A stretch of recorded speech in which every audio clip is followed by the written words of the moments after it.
guiando-o pela mão, o conduziram a Damasco.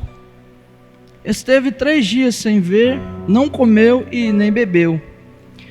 E havia em Damasco um certo discípulo chamado Ananias, e disse-lhe o Senhor em visão: Ananias? E ele respondeu: Eis-me aqui, Senhor.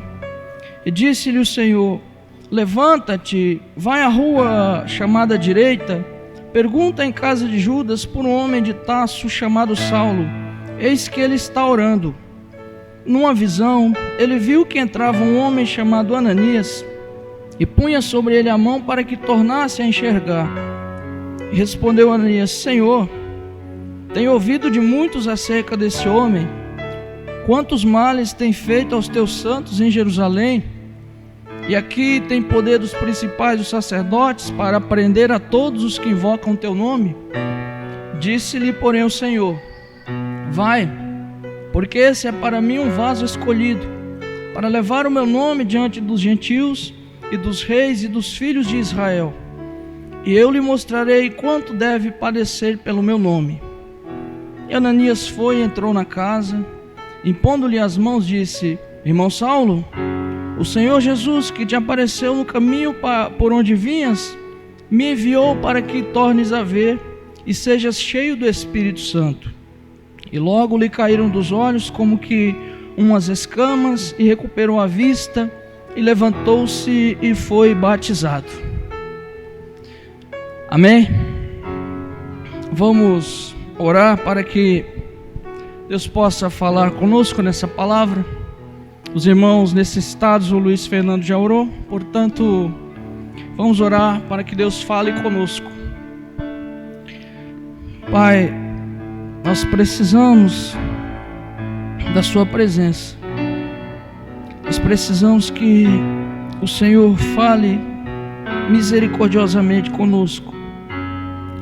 Senhor, me dê condições de pregar seu evangelho de maneira sincera e fiel à sua igreja. Que eu não possa, Senhor, machucar a ovelha ferida, que eu não possa fazer o que manca tropeçar ainda mais, mas que eu não possa também deixar algum coração endurecido, tirano, sem ouvir a tua palavra. Que eu não possa deixar de repreender o que necessita, assim como o Senhor faz com os seus verdadeiros filhos. Que o Senhor consola quando necessita e que o Senhor repreende quando também precisa. Fala conosco na sua palavra, Senhor. Fala conosco nos corações mais sinceros, aos mais endurecidos. Dê condições a mim para pregar e dê também condições aos irmãos de ouvirem a tua palavra. Que os corações estejam abertos à voz da sua palavra e que o teu nome santo seja glorificado para a honra e glória do Senhor Jesus Cristo, pelo teu Espírito Santo que habita no meio do seu povo. Nós te louvamos. Amém. Irmãos, eu quero tratar nessa passagem sobre o tema evidências da conversão. Vocês conhecem essa passagem? Vocês já leram alguma coisa? Vocês já assistiram algum documentário, assistiram de repente até algum filme sobre o apóstolo Paulo? Portanto, acredito ser desnecessário nós fazermos algumas considerações biográficas aqui. Mas todos nós sabemos que Paulo, ele foi um perseguidor da igreja do Senhor. Nós sabemos que Paulo, ele caminhou contra a fé cristã, fez de tudo para aniquilar o cristianismo. Só que veio o dia em que o Senhor o encontrou a caminho de Damasco e o converteu. E essa passagem que nós lemos aqui retrata exatamente essa dramática conversão do apóstolo Paulo. E eu gostaria que nós, olhando para essa passagem, pudéssemos identificar algumas evidências, poucas, Eu não posso colocar aqui todas porque o tempo nem nos deixa fazer isso. Mas algumas evidências na conversão desse homem de Deus que tanto nos inspira. E que, olhando para essas evidências, eu e você possamos, no final da mensagem, poder refletirmos se de fato a nossa conversão tem algo a ver com isso, e se de fato a nossa conversão é até verdadeira e sincera. Quando no final da mensagem nós extrairmos esses princípios e algumas evidências da verdadeira conversão, nós podemos parar para refletirmos e considerar no nosso próprio consciente e dizer: será que a minha conversão é verdadeira? Muito bem. Quando eu olho para esse texto, eu consigo encontrar e enxergar, não somente nesse texto, mas noutros, mas especificamente esse, eu consigo entender que a conversão, ela necessariamente ela é uma obra sobrenatural. A conversão, ela é uma obra divina. E, por favor, olhe que o texto ele é envolto no sobrenatural. Nós temos aqui um homem que queria assassinar os cristãos. Nós temos um homem aqui que queria matar os seguidores de Jesus. Um homem que acabara de aprovar o assassinato de Estevão, testemunha do Senhor. E que num dado momento, a uma certa altura, numa estrada a caminho de Damasco, segundo o texto, um resplendor de luz do céu apareceu a ele e o cegou. E o derrubou, provavelmente ele estava a cavalo, nós não sabemos disso. Mas todo o relato é envolto em algo sobrenatural. A comitiva, talvez os soldados, os seguidores de Paulo, estavam com ele também. Diz assim o texto que eles ouviram a voz, mas eles não viram nada. E Paulo foi cego. A luz, o brilho, o resplendor daquele sol da justiça era tão grande que Saulo ficou cego. O relato inteiro ele está envolvido no sobrenatural. Uma evidência de que a conversão é real é quando é algo feito pelo poder de Deus. E aí você deve pensar, quando você fala que a conversão é envolvida em algo sobrenatural, você deve pensar apenas em coisas dramáticas, como o caso do apóstolo Paulo. Não. Quando eu falo que a conversão é uma obra sobrenatural, eu não tenho necessariamente sinais como objetivo. Pode acontecer de uma conversão vir através de um folheto que alguém entregou, e nem por isso é uma conversão envolta no natural. É uma conversão feita através do sobrenatural. Pode acontecer de alguém se converter simplesmente ouvindo alguma coisa, um gesto de um cristão, um favor de alguém, e nem por isso o fato do gesto ser simples, eu estou dizendo que a conversão é uma conversão humana. Mas esse texto evidencia que a conversão é uma obra sobrenatural. E evidentemente Jesus ele teve que tratar com o apóstolo Paulo de maneira específica, especial. Mas quando eu falo que a conversão é sobrenatural, eu estou pensando em algo muito mais além de simplesmente do que ver prodígios e sinais. Eu estou dizendo que a conversão ela é uma obra do Espírito Santo. Quando Ezequiel escreve que Deus trataria com o povo de Israel, em Ezequiel 11, versículo 19, ele diz assim: tirarei de vocês, Israel, o coração de pedra e lhes darei um coração de carne. Obviamente, o profeta não está pensando em uma cirurgia. Ele está dizendo assim que futuramente Deus iria fazer uma obra no Israel que iria crer, que ele ia transformar o coração duro de Israel, pecador, num coração mole. num coração que seria obediente à sua palavra.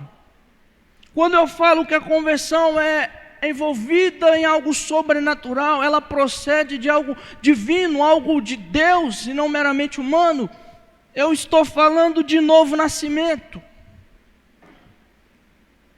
É só você ir para João capítulo 3. Jesus trata da conversão como algo sobrenatural. Quando Nicodemos foi ter com Jesus, e elogiando Jesus, e dando credibilidade a Jesus, Jesus disse: Nicodemos, necessário vos é nascer de novo. Nicodemos estava falando palavras ao vento e disse assim: Senhor, como é que pode? Como pode um homem já crescido, adulto, tornará ele a entrar no ventre da sua mãe? Ou seja, ele não estava entendendo nada. Jesus disse: o vento assopra onde quer, como uma referência ao Espírito Santo. E diz assim: Nicodemos, o vento sopra onde quer, e escuta-se o seu barulho, a sua voz, mas não se sabe de onde vem nem para onde vai. E ele diz assim: assim é todo aquele que é nascido do Espírito. Ou seja, Jesus está dizendo assim: Nicodemos, alguém só pode entrar no reino de Deus, alguém só pode enxergar o reino de Deus, alguém só pode entender minha palavra, Nicodemos, se nascer de novo, se for algo feito no mundo sobrenatural. Nicodemos, não é uma coisa que nós fabricamos aqui, não. Quando Saulo ia a caminho de Damasco, ia com seu olhar humano, carnal, achando que ele iria cumprir o objetivo de exterminar aquilo que na sua visão era uma seita, um caminho, o caminho dos nazarenos. Ele encontrou Jesus, que de uma maneira maravilhosa o converteu. Isso é um retrato da realidade da conversão verdadeira. Ela é envolta no sobrenatural. É algo feito pelo Espírito de Deus. É algo que tem autenticidade. É um produto eu posso dizer assim, numa comparação simples até, é um produto que tem a marca do Espírito Santo. É algo envolto no sobrenatural. Você não se impressiona como eu me impressiono? Nós vivemos num ambiente evangélico. Nós temos celebrações anuais, nós temos confraternizações, nós temos confrarias, nós temos congressos. E sempre me impressionou, principalmente os congressos. Eu não tenho nada contra congressos, não. Eu acho tão bonito e tão edificante muitas vezes quando a palavra é pregada. Mas como que nesses eventos muitas vezes são fabricados conversões falsificadas? Quantas pessoas você já não reparou que nesses momentos especiais das igrejas, em todo lugar, eles ficam eufóricos, eles se prontificam, eles lotam nossas igrejas e pergunta-se uma semana, 15 dias depois, onde está aquele sujeito? Eu conheço amigos meus, que pularam em congresso, e eu não estou dizendo que quem pula é desviado, não estou falando isso. Eu estou dizendo que parece que foram conversões fabricadas. Eu acredito que essas conversões imputadas sobre as pessoas, esse evangelho em que nós tentamos impor nelas sem elas terem crido de coração, é muito prejudicial à fé verdadeira. Talvez isso seja fruto de uma cultura errada que nós evangélicos transportamos do catolicismo romano. O catolicismo romano é onde se acredita, e eu falo isso aqui com temor e respeito a quem é católico, mas a evidência clara é que no catolicismo romano fabrica-se pessoas que citam credos citam rezas como se aquelas palavras fossem palavras mágicas, como se funcionasse na fé cristã como o velho abracadabra dos mitos. E nós evangélicos transportamos isso para o nosso meio. E você diz, não, é muito diferente. Sim, é muito diferente em muitos aspectos, mas em muitos aspectos é igual. É só você pensar, por exemplo, em muitos apelos e eu não estou falando de todos os apelos. Eu não tenho nada contra um pregador que faz uma mensagem puramente evangelística e que faz um certo apelo. Não aquelas coisas forçadas demais. Mas você já parou para pensar que nesses sistemas onde as pessoas ficam... Eu já estive em vários ambientes onde as pessoas dizem assim, alguém quer aceitar Jesus? Tem alguém aí para Jesus? E sai fazendo esse tipo de pescaria falsificada que não procede da palavra de Deus. Quando a palavra de Deus penetra no coração de alguém, você não precisa fazer esse tipo de anunciação barata. Como se simplesmente uma pessoa aceitar um convite representasse uma conversão de verdade. Não. Talvez o irmão Paul Washer esteja certo quando ele diz assim que fabricamos esse sistema, esse evangelho apelativo para justificar nossa falta de poder do Espírito Santo. Talvez ele esteja certo. Porque se você olhar as Escrituras, quando Pedro prega, por exemplo, em Atos capítulo 2, Pedro não saiu dizendo assim, quem quer aceitar o Messias? Não. Está dito assim que eles compungiram-se em seus corações e disseram assim, que faremos nós, irmãos, para sermos salvos? No Novo Testamento, os pecadores vêm correndo buscar a palavra, o Evangelho. Tem mais, Pedro. Nos nossos dias atuais, os pregadores, principalmente os grandes pregadores sensacionalistas, eles saem distribuindo Jesus como o cara que passa na minha rua vendendo melancia. Nós herdamos isso. Nós copiamos crenças ruins e fabricamos conversões falsificadas. Não é à toa a falta de santidade, a falta de compromisso que nossa igreja moderna demonstra. Não é à toa que você encontra crentes que não se sabem no que creem, não tem profundidade na palavra, não tem firmeza, uma hora está firme, outra hora está capenga, uma hora está cheio de fervor, de alegria, e outra hora, não vou na igreja não, o irmão lá não me cumprimentou.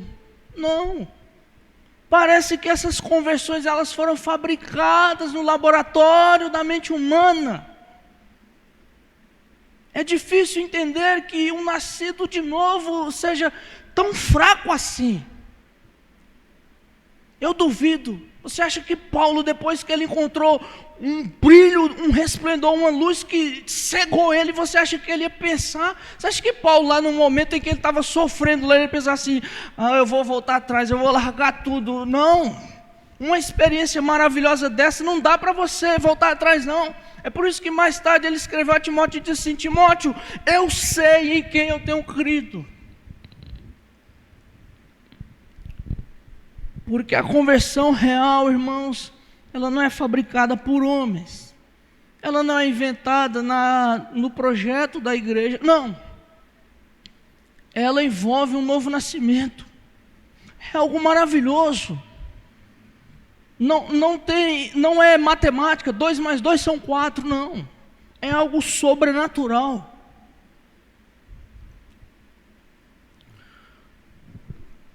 Quando eu digo que nós temos muitas conversões fabricadas,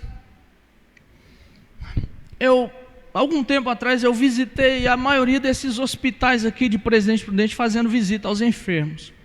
Eu mais uns 3 irmãos. Um deles eu considero um homem de Deus, um amigo. Mas ele tinha uma prática que nunca me descia na goela. Que ele fazia a chamada oração do pecador. E eu não sei se você já viu isso. Como que é feito isso? nós visitávamos alguns irmãos e orávamos. Em seguida, ele fazia a pessoa dizer assim: você crê em Jesus? Você crê em Jesus? Você aceita como seu Salvador? Aceito. Então ore comigo assim: Senhor Jesus, e etc. E a pessoa decorava aquilo. Eu consegui notar que aquilo não tinha efeito salvífico, porque muitas vezes nós íamos em algum quarto e o enfermo nem queria receber. E uma vez eu vi o enfermo dizer assim: lá vem aquele cara com aquela decoreba. Então percebe-se que a coisa é falsa. E eu não estou dizendo que isso não possa ter trazido algum fruto. Pode ser que o cara fez lá uma oração decorada e foi salvo. Deus é misericordioso. Mas via de regra não é assim. Quando o Espírito Santo faz alguma obra, irmãos, um novo nascimento, é difícil entender. É difícil de perceber que possa ser desfeito. Saulo foi perseguir os cristãos e o Deus dos cristãos, o Senhor Jesus Cristo, veio ao seu encontro e cegou ele para toda aquela vida que estava atrás. A conversão é algo sobrenatural. Não se fabrica, não se faz, não se inventa, não se esboça através de métodos, não. Ninguém fabrica um cristão. Um cristão, ele nasce do alto. Jesus disse: assim é todo aquele que é nascido do alto. Em segundo lugar, a conversão, ela necessariamente é rendição. Conversão verdadeira é rendição. Rendido. Um país, por exemplo, quando as forças aliadas guerrearam contra o Japão, contra a Alemanha, e chegou num dado momento que os japoneses, eles não se rendiam, porque eles eram loucos pela guerra mesmo, ao que tudo indica. Um japonês, ele era tão dedicado a morrer na guerra, que a maioria das armas dos japoneses tinha uma ponta de lança. Por que tinha? Quando acabava a bala, ele corria para cima para matar o inimigo a apunhaladas. Tão feroz que ele era. A ponto que, segundo algumas teorias, os americanos tiveram que usar, entre aspas, a contragosto, aquelas duas bombas terríveis, as bombas atômicas. Então, quando os japoneses viram o que aquelas duas bombas fizeram em Hiroshima e em Nagasaki, eles disseram: não tem jeito, nós precisamos nos render. Você notou no texto que Paulo foi rendido? Você notou que Jesus disse assim para Paulo, Jesus apareceu para ele e Paulo disse assim: quem é o Senhor? E Jesus respondeu: eu sou Jesus, a quem você persegue. E diz para ele assim: dura coisa é para ti recalcitrar contra os aguilhões. Jesus estava dizendo assim: Saulo, você tem lutado até aqui. O aguilhão era um instrumento que se usava para domar animais selvagens, por exemplo, bois. Era um instrumento pontiagudo. E o pastor Hernandes Dias Lopes diz com muita propriedade que Saulo era como um touro selvagem. Ele esborrifava ameaça e morte. E ele foi, e Jesus trabalhando com ele, lutando com ele. Até que enfim, quando Jesus lhe encontra a caminho de Damasco, no versículo de número 5 aí, e no versículo 6, Paulo já muda. Paulo saiu para assassinar os cristãos. Mas quando a luz lhe apareceu, a pergunta de Saulo já é: quem é Senhor? Está em letra maiúscula. E em seguida a palavra já muda. No versículo 6 diz assim: Senhor, e em seguida uma outra afirmação: o que queres que eu faça? Ele foi rendido. Ele lutou até ali. Eu acredito que Cristo estava trabalhando no coração daquele fariseu duro, porque ele diz que era um homem zeloso.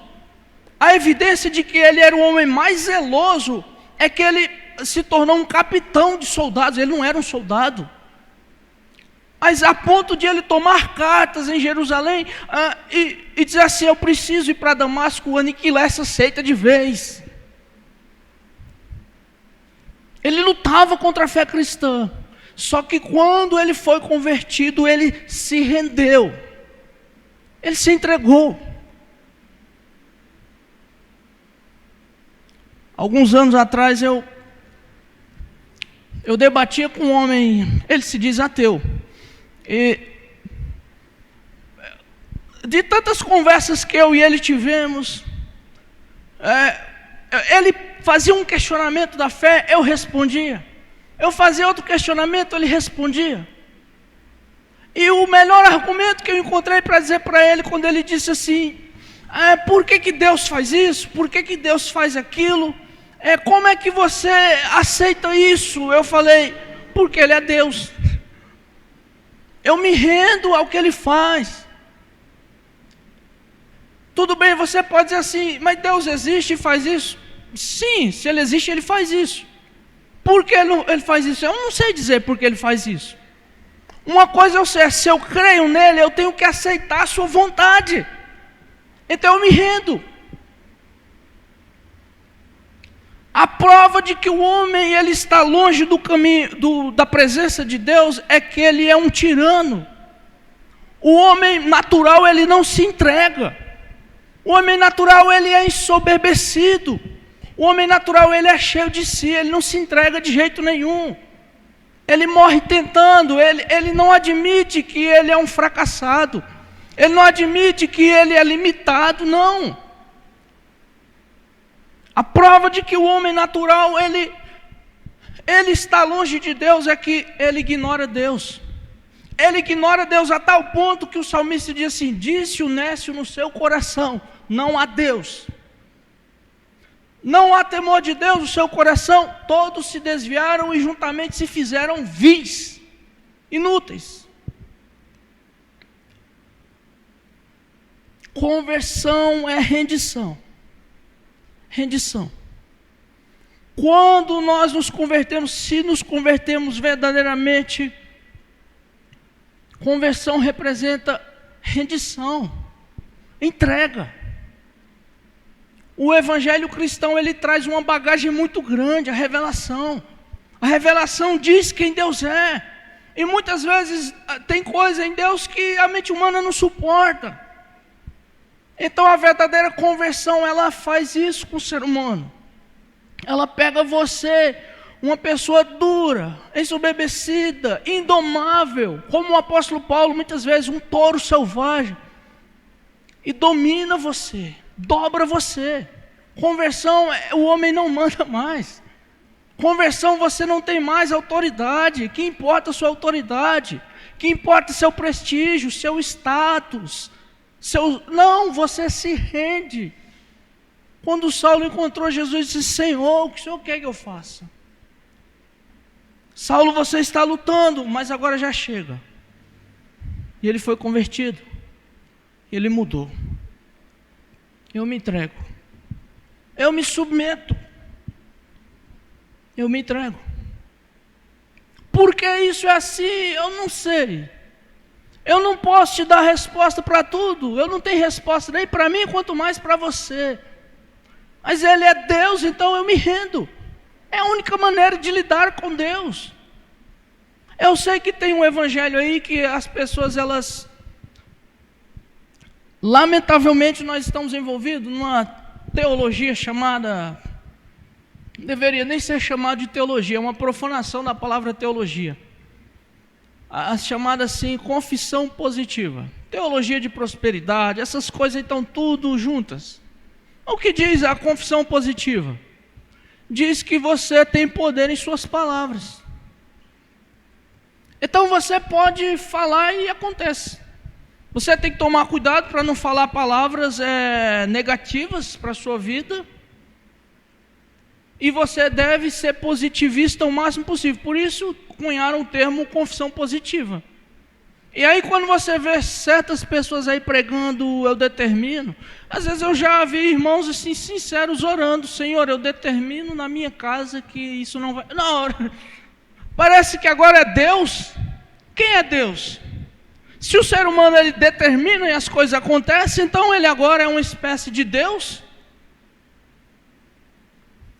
A maior evidência de que o homem está longe de Deus é quando ele começa a dizer que ele é autossuficiente.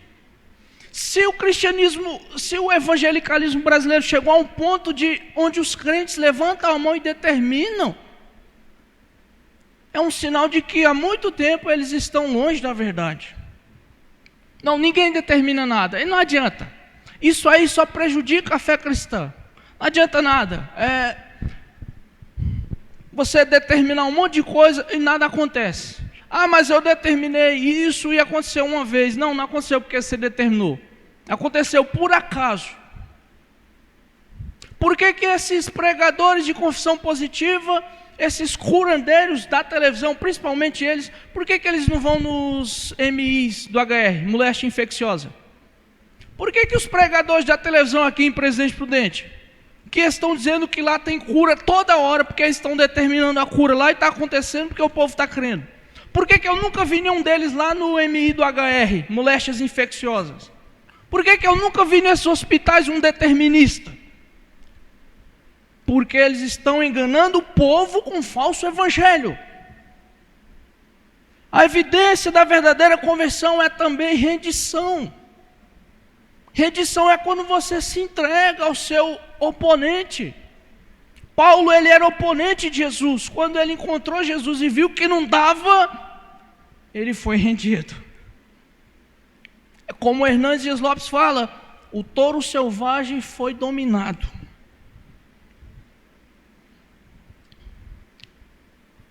Isso é conversão, irmãos. Um dos frutos do Espírito chama-se domínio próprio. É a capacidade de você se autorresignar. E você se autorresigna não porque você é um sujeito bonzinho, não.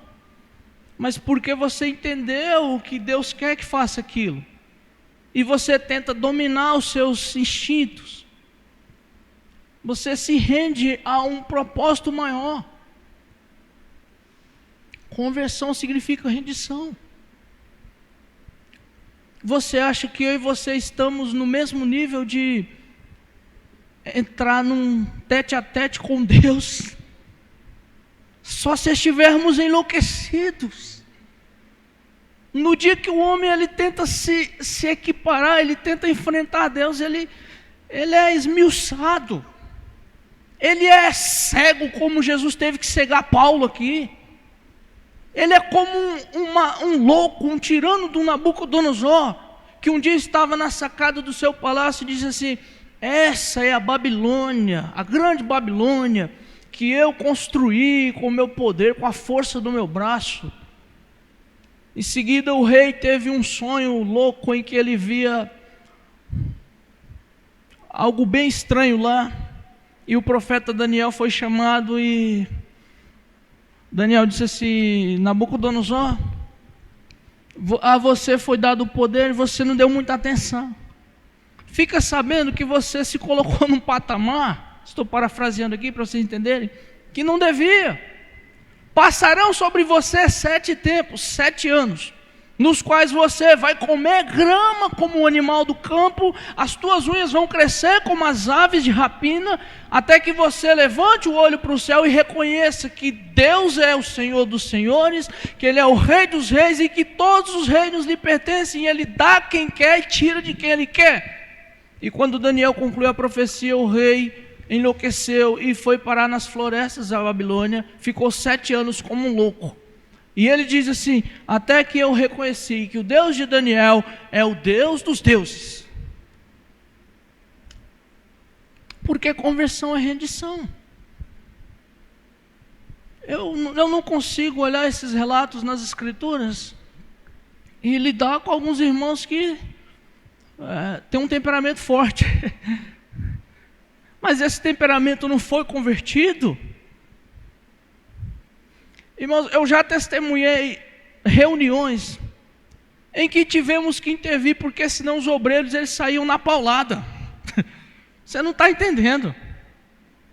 Eu já testemunhei reuniões de obreiros em igrejas, que o obreiro falou assim, que em casa pegaram um revólver. É engraçado isso aí, é absurdo, não é? Eu já testemunhei isso. Você não está entendendo. Aí quando eu olho para as escrituras, eu falo, meu Deus, como que a pessoa cheia de si desse jeito consegue entender, pensar que é cristão? Não é cristão, não nasceu de novo. Pessoas que você não pode falar um ai, misericórdia,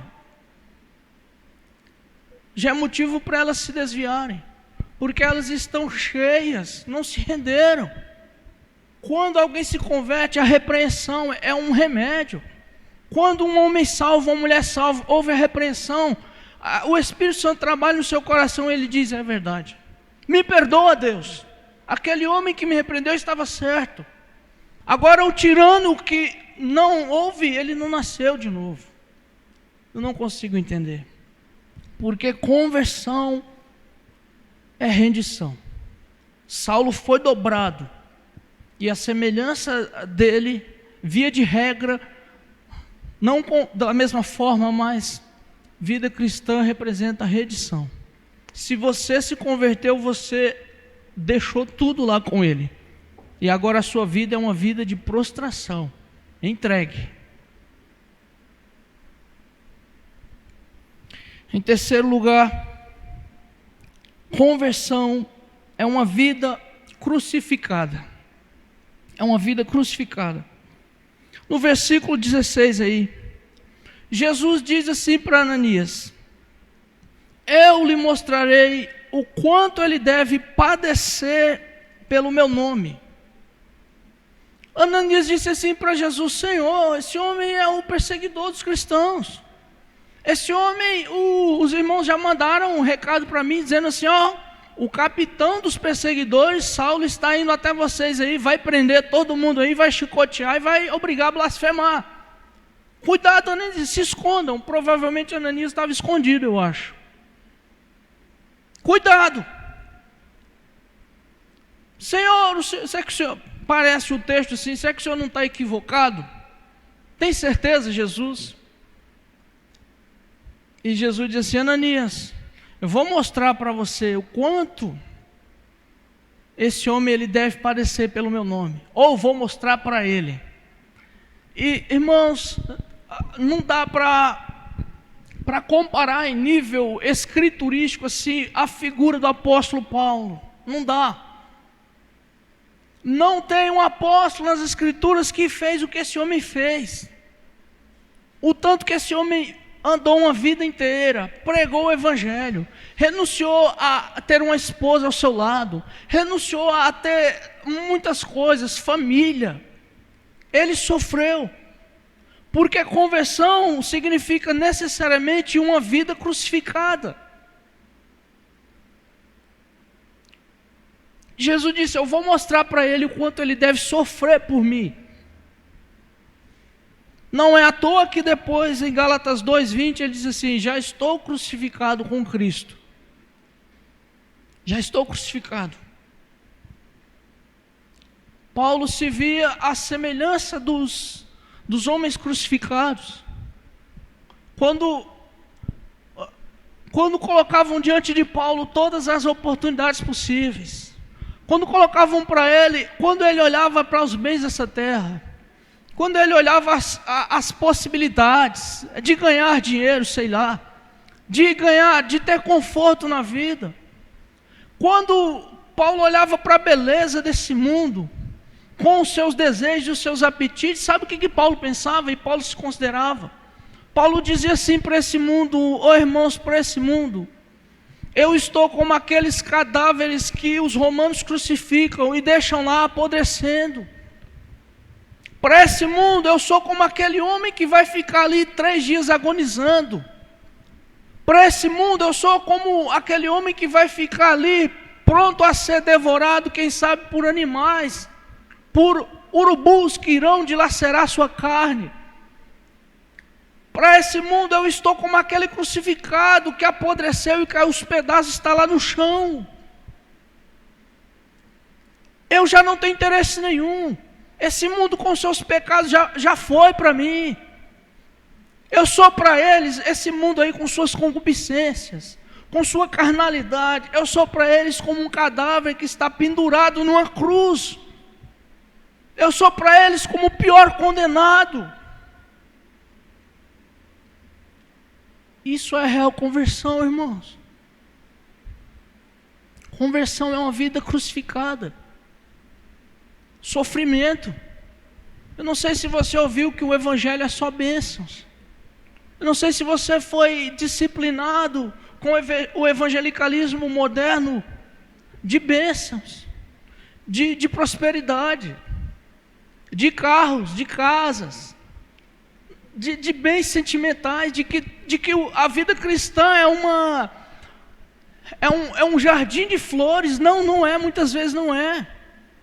E parece que via de regra, para provar a autenticidade, muitas vezes Deus envolve o sofrimento em nossa vida.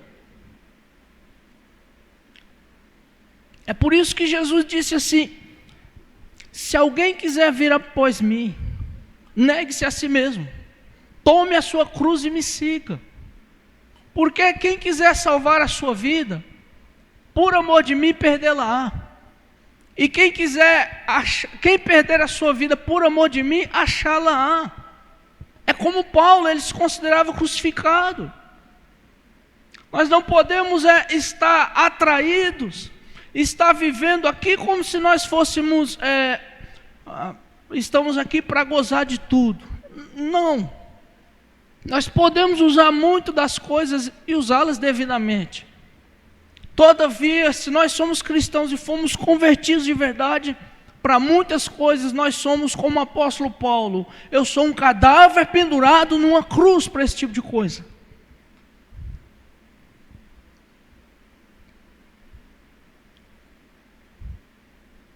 Homens, você e eu, quando essas mulheres passam quase sem roupa na nossa frente, se fosse o apóstolo Paulo, ele dizia: não, aqui não.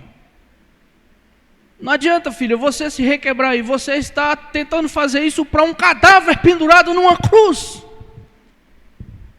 A mesma coisa as mulheres. Você consegue abrir a rede social? Eu criei uma página no Facebook para divulgar o canal do Poder do Evangelho. E eu não sei porquê, mas o Facebook começou a mandar um monte de inscritos lá. De seguidores, um monte de coisa lá que eles falam. Mas é cada um pior do que o outro. E às vezes eu estava rolando o Facebook assim, começou a aparecer imagem de mulher seminua, às vezes até crente.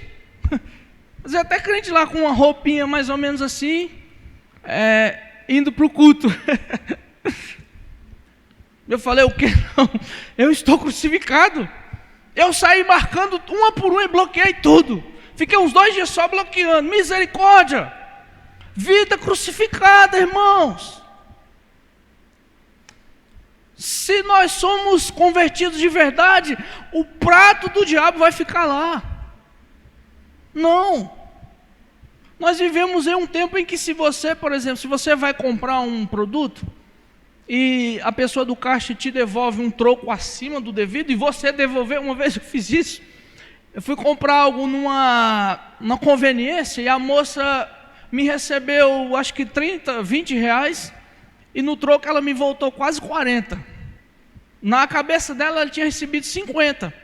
Quando eu pus o dinheiro na minha carteira, eu vi: eu entreguei 20 reais, como é que eu tenho quase 40 reais? E eu voltei, fui devolver. Falei: moça, olha aqui a notinha, ó. Ela falou: nossa, o que deveria ser normalidade impressiona.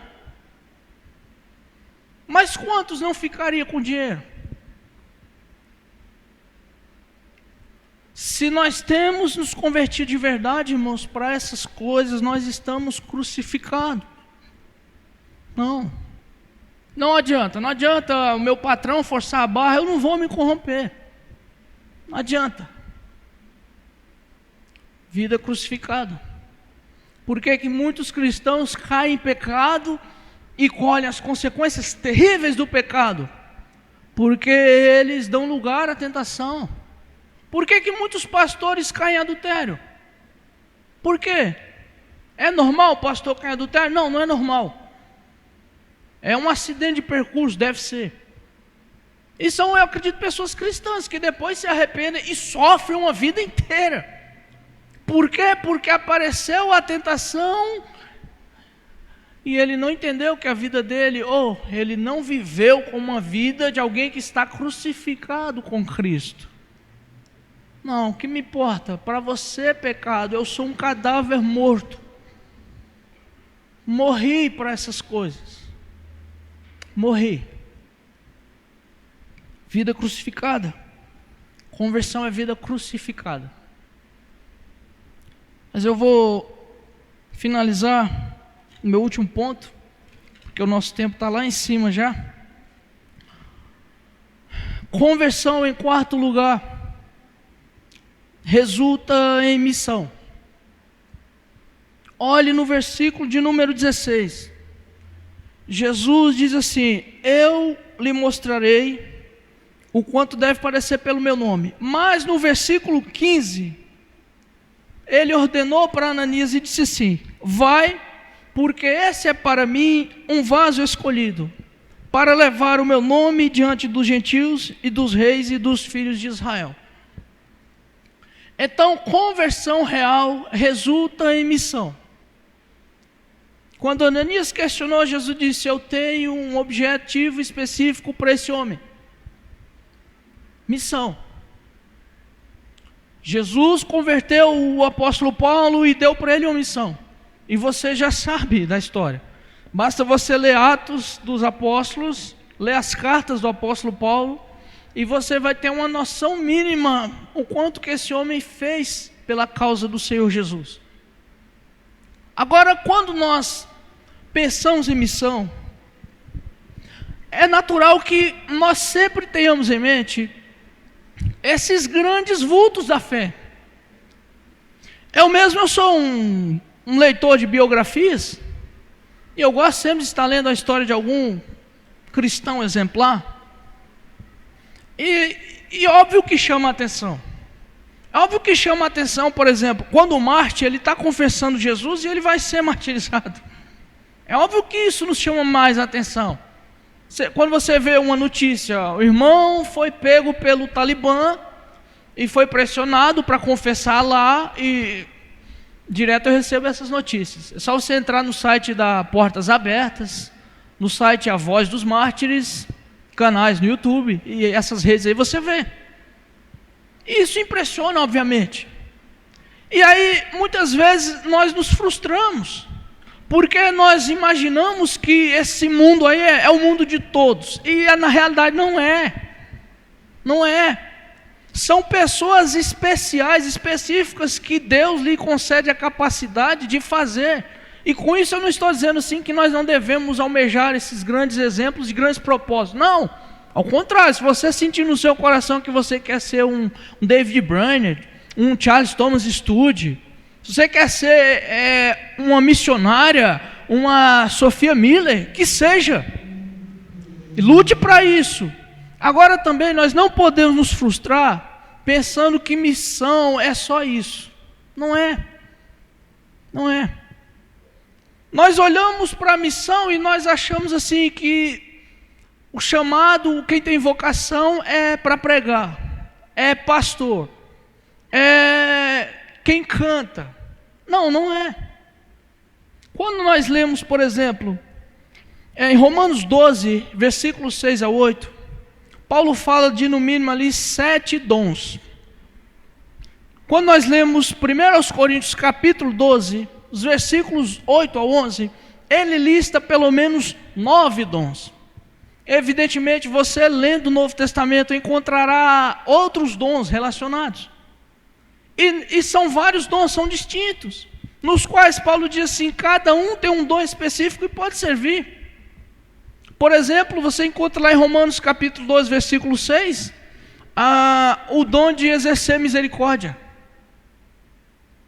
Eu não vejo ninguém orando nos púlpitos, profetizando: Deus está te dando o dom de misericórdia. Não. Porque parece que os dons, entre aspas, espetaculares, nos chamam mais atenção. Mas essa não é a realidade. Conversão resulta em missão, e a missão não necessariamente significa esses grandes luzeiros da fé. Você sabia que os cristãos primitivos, você sabia que como que o cristianismo venceu o Império Romano? Segundo um livro escrito por Orígenes, chamado assim, Contra Celso. Celso foi um filósofo que começou a atacar o cristianismo. E uma das falas de Celso que Orígenes teve que responder é que Celso dizia que esses cristãos, eles eram tão pobres que eles aproveitavam quando seus patrões não estavam olhando eles, e eles saíam pregando para as mulheres na cozinha, falando para os escravos nos cantos da casa, nos quartinhos deles. Ou seja, ele acusou os cristãos de serem aqueles que levavam cativo com sua doutrina, escravos, mulheres que eram consideradas insignificantes naquela época, e pessoas que estavam se formando. Ou seja, você entendeu? E via de regra, tinha rico também que se convertia.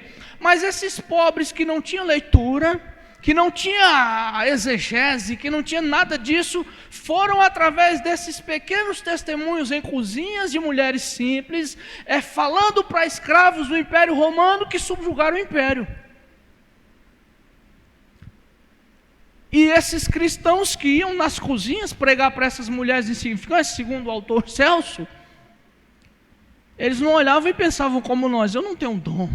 Dom tem aquele pastor que prega tão bem, que lê tão bem, que cita tantos textos. Não! Eles estavam ali testemunhando. Quem sabe eles estavam dizendo assim: eu me converti porque eu vi um mártir morrer e ele tinha tanta convicção. Era isso. Talvez você não consiga pensar assim: eu não consigo, eu tremo quando eu vou levar um folheto para alguém. Eu não consigo, se eu pegar um microfone para discursar um sermão, eu me arrepio, eu vou desmaiar lá em cima. Mas a missão não é isso. Isso aqui é uma parcela mínima, quase insignificante do que é a missão da igreja. Cada membro no corpo de Cristo, ele tem sua relevância e tem algo para fazer em prol do reino. Jesus disse assim: se alguém deu um copo d'água a um desses pequeninos, não perderá o seu galardão. Cada um de nós. O simples fato de passar um slide aqui já é cumprir uma missão. O simples fato de você falar de Cristo, de você dar um folheto, de você visitar um desconsolado e trazer uma palavra de conforto.